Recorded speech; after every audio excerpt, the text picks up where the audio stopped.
ಪಂಚರಾಜ್ಯಗಳ ಚುನಾವಣೆಯ ಫಲಿತಾಂಶದಲ್ಲಿ 3 ರಾಜ್ಯಗಳಲ್ಲಿ ಬಿಜೆಪಿ ಭರ್ಜರಿ ಗೆಲುವು ಸಾಧಿಸಿದ ಹಿನ್ನೆಲೆ ಕೊರಟಗೆರೆ ಪಟ್ಟಣದಲ್ಲಿ ಬಿಜೆಪಿ ಕಾರ್ಯಕರ್ತರು ಭರ್ಜರಿ ಸಂಭ್ರಮಾಚರಣೆಯನ್ನು ನಡೆಸಿದ್ದಾರೆ. ಪಟ್ಟಣದ ಎಸ್ಎಸ್ಆರ್ ವೃತ್ತದಲ್ಲಿ ನಿವೃತ್ತ ಐಎಎಸ್ ಅಧಿಕಾರಿ ಬಿಎಚ್ ಅನಿಲ್ ಕುಮಾರ್ ನೇತೃತ್ವದಲ್ಲಿ ನಡೆದಂತಹ ಸಂಭ್ರಮಾಚರಣೆಯಲ್ಲಿ ಕಾರ್ಯಕರ್ತರು ಪಟಾಕಿಯನ್ನ ಸಿಡಿಸಿ ಸಿಹಿ ಹಂಚಿ ವಿಜಯೋತ್ಸವವನ್ನು ಆಚರಿಸಿದರು. ಈ ವೇಳೆ ಪ್ರಧಾನಿ ನರೇಂದ್ರ ಮೋದಿ ಹಾಗೂ ಅಮಿತ್ ಶಾ ಪರ ಘೋಷಣೆಗಳನ್ನು ಕೂಗಿ ಕಾರ್ಯಕರ್ತರು ಸಂಭ್ರಮವನ್ನ ವ್ಯಕ್ತಪಡಿಸಿದರು.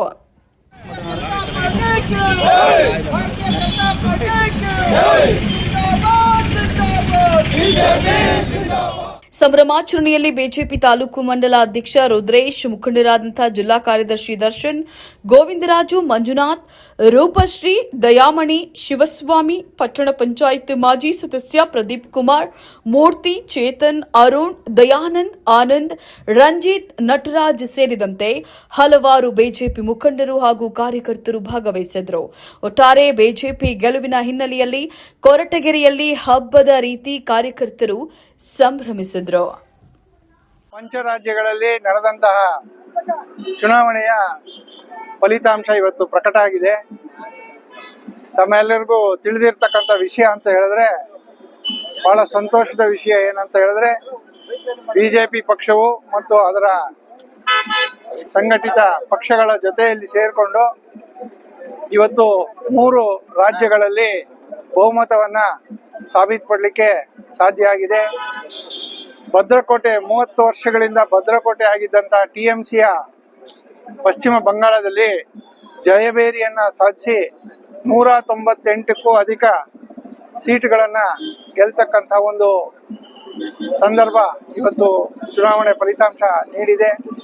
ಹಾಗೇನೆ ನಮ್ಮ ಪುದುಚೇರಿಯಲ್ಲಿ 20 ಸೀಟ್ಗಳನ್ನ ಗೆಲ್ಲೋದ್ರ ಮುಖಾಂತರ ಗೆಲುವನ್ನ ಸಾಧಿಸಿದೆ.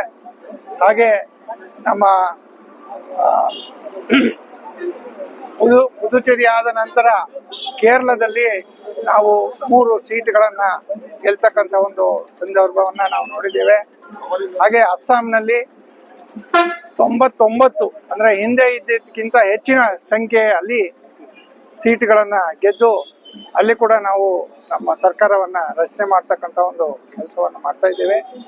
ಈ ಒಂದು ಸಂದರ್ಭದಲ್ಲಿ ನಾವು ನಮ್ಮ ನೆಚ್ಚಿನ ಪ್ರಧಾನಮಂತ್ರಿಗಳಾದಂತಹ ನರೇಂದ್ರ ಮೋದಿ ಅವರು ಮತ್ತು ಗೃಹ ಸಚಿವರಾದಂತಹ ಅಮಿತ್ ಶಾ ಅವರ ನೇತೃತ್ವದಲ್ಲಿ ನಡೆದಂತಹ ಒಂದು ಚುನಾವಣೆಯಲ್ಲಿ 3 ರಾಜ್ಯಗಳಲ್ಲಿ ನಾವು ತಮಿಳುನಾಡು ಅಲ್ಲೂ ಕೂಡ ಎಲ್ಲಿ ಒಂದು ಭದ್ರಕೋಟೆ ಇತ್ತು, ಡಿಎಂಕೆಯ ಭದ್ರಕೋಟೆಯನ್ನು ಭೇದಿಸಿ ಇವತ್ತು ನಾವು ಎಐಡಿಎಂಕೆ ಮತ್ತು ಬಿಜೆಪಿಯ ಜೊತೆಯಲ್ಲಿ ನಾವು ಟಿವಿಕೆ ಅವರ ಒಂದು ಸಹಭಾಗಿತ್ವದ ಜೊತೆಯಲ್ಲಿ ಅಲ್ಲೂ ಕೂಡ ಸರ್ಕಾರವನ್ನು ರಚನೆ ಮಾಡ್ತಕ್ಕಂಥ ಸಂದರ್ಭಕ್ಕೆ ಇವತ್ತು ನಾವು ಮುಟ್ಟಿದ್ದೀವಿ ಅಂತ ಹೇಳಿದ್ರೆ, ಇದು ಏನು ತೋರಿಸಿದೆ ಅಂತ ಹೇಳಿದ್ರೆ, ದಿನ ದಿವಸ ಬಿಜೆಪಿಯ ಒಂದು ಪ್ರಬಲ ಶಕ್ತಿ ಹೆಚ್ಚಾಗ್ತಾ ಇದೆ.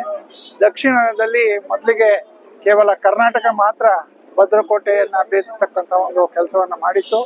ಆದರೆ ಇವತ್ತು ನಾವು ಬೇರೆ ತಮಿಳುನಾಡು ಮತ್ತು ಕೇರಳದಲ್ಲಿ ಕೂಡ 3 ಸೀಟುಗಳನ್ನು ಗೆಲ್ಲುವುದರ ಮುಖಾಂತರ ನಾವು ದಕ್ಷಿಣ ಭಾರತದಲ್ಲೂ ಕೂಡ ಒಂದು ಬಿಜೆಪಿಯ ಒಂದು ನೆಲೆಯನ್ನ ಸ್ಥಾಪಿಸಲಿಕ್ಕೆ ಸಾಧ್ಯ ಆಗಿದೆ. ಈ ದಿನ ಕೊರಟಗೆರೆ ಮಂಡಲದ ಬಿಜೆಪಿ ವತಿಯಿಂದ ನಮ್ಮ ನಾಯಕರಾದ ಅನಿಲ್ ಕುಮಾರ್ ಅವರ ನೇತೃತ್ವದಲ್ಲಿ ಈ ದಿನ ವಿಜಯೋತ್ಸವನ ಕೊರಟಗೆರೆ ಮಂಡಲದ ಎಲ್ಲಾ ಕಾರ್ಯಕರ್ತರುಗಳು ಆಚರಣೆ ಮಾಡ್ತಾ ಇದ್ದೇವೆ.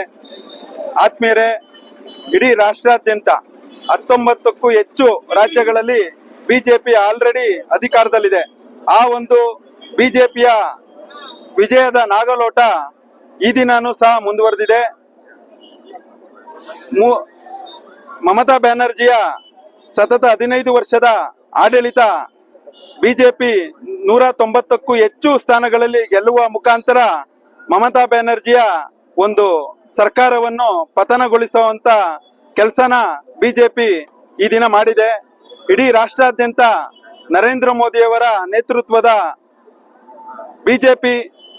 ಬಿಜೆಪಿ ಸರ್ಕಾರನ ಮತ್ತು ನಮ್ಮ ನಿತಿನ್ ನಬೀನ್ ಮತ್ತು ಅಮಿತ್ ಶಾ ಅವರ ನೇತೃತ್ವದ ಒಂದು ಬಿಜೆಪಿ ಪಕ್ಷನ ಇಡೀ ರಾಷ್ಟ್ರಾದ್ಯಂತ ಎಲ್ಲ ಒಂದು ಮತದಾರರು ಏನು ಒಂದು ಪಕ್ಷನ ಒಂದು ಅಕ್ಸೆಪ್ಟ್ ಮಾಡಿದ್ದಾರೆ. ಪಂಚರಾಜ್ಯಗಳ ಫಲಿತಾಂಶ ಎಲ್ಲವೂ ಸಹ ಬಿಜೆಪಿಯ ಪರವಾಗಿ ಭರ್ಜರಿಯಾಗಿ ಎಲ್ಲ ಕಡೆ ಗೆಲುವು ಸಾಧಿಸ್ತಾ ಇದೆ. ತದನಂತರದಲ್ಲಿ ಏನು ನಮ್ಮ ಕರ್ನಾಟಕದಲ್ಲಿ ಪ್ರತಿ ಬಾರಿಯಂತೆ ಏನು ರೂಲಿಂಗ್ ಪಾರ್ಟಿ ಇರುತ್ತೋ ಆ ಪಾರ್ಟಿಯ ಪಕ್ಷ ಅಭ್ಯರ್ಥಿಗಳು ಗೆಲುವು ಸಾಧಿಸಿದೆ. ನಮ್ದು ಗೆಲುವಿನಲ್ಲಿ ನಾವು ವಿಫಲರಾಗಿದ್ದೀವಿ. ಕಾರಣ ಆದ್ರೂ ಸಹ ಮೊದಲಿನ ಮತ ನೋಡಿದ್ದೆ ಆದಲ್ಲಿ ಈ ಬಾರಿ ಸುಮಾರು 10 ರಿಂದ 12 ಸಾವಿರ ಮತ, ಅತಿ ಹೆಚ್ಚು ಬಿಜೆಪಿ ಮತ ಹೆಚ್ಚಾಗಿದೆ. ಅಲ್ಲಿ ಜನ ಬಯಸ್ತಿರೋದೇನು, ಬಿಜೆಪಿಯ ಒಂದು ಆಡಳಿತವನ್ನ ಬಯಸ್ತಾ ಇದೆ.